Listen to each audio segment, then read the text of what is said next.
Let's talk Celtics and Knicks, shall we? In a game where, you didn't have Jason Tatum, who, confirmed injury for a torn Achilles, had it repaired and surgically addressed over the last couple of days.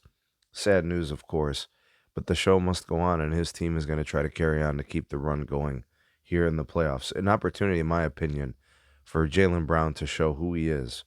This guy is an NBA Finals MVP, and this team is full of champions, right? And they went down swinging, right? And they're fighting, and they pulled off the win. Final score 127 to 102. This game was close until I think probably like the second half. I think the pull away happened in the third quarter. I think I saw the lead stretch to like maybe 15, 20 points after that, going into the fourth quarter. And it just, it was the second half. It was a problem. The execution for the Celtics much better. The ball moved around quite a bit. Players were defending. You got some contributions from some guys maybe you normally wouldn't because Jason Tatum was out, so you get the opportunity for guys to step up.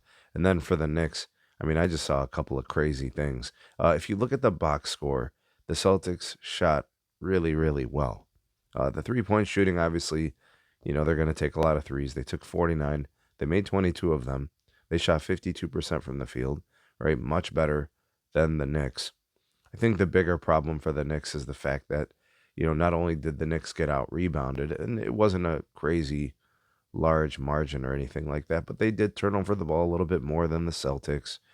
And I don't know. I don't think they were able to match the intensity that the Celtics brought to the table in the second half. And I noticed that the execution for them just wasn't as tight as it was when you look at the games where they've won. So I think that was pretty obvious.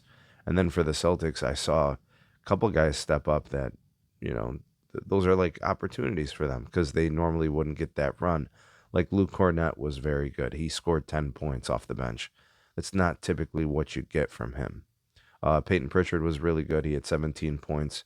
In terms of just fighting defensively, chasing around Jalen Brunson, he was game, giving him a hard time. And actually, to speak to Jalen Brunson, he picked up like 5 fouls in the third quarter alone and then ended up fouling out early in the fourth.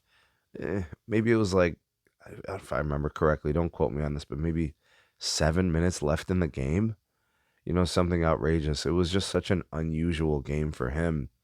To kind of round things out for the Celtics, you got 34 points from Derek White, who I have championed as like their most important player all season.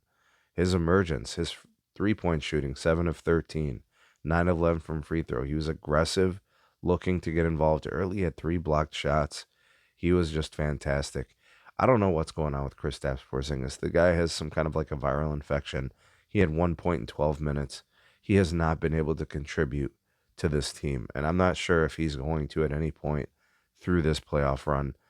We know that the Celtics are obviously facing elimination. This series goes back to New York, 3-2 in favor of the Knicks, off a pretty poor performance by the Knicks.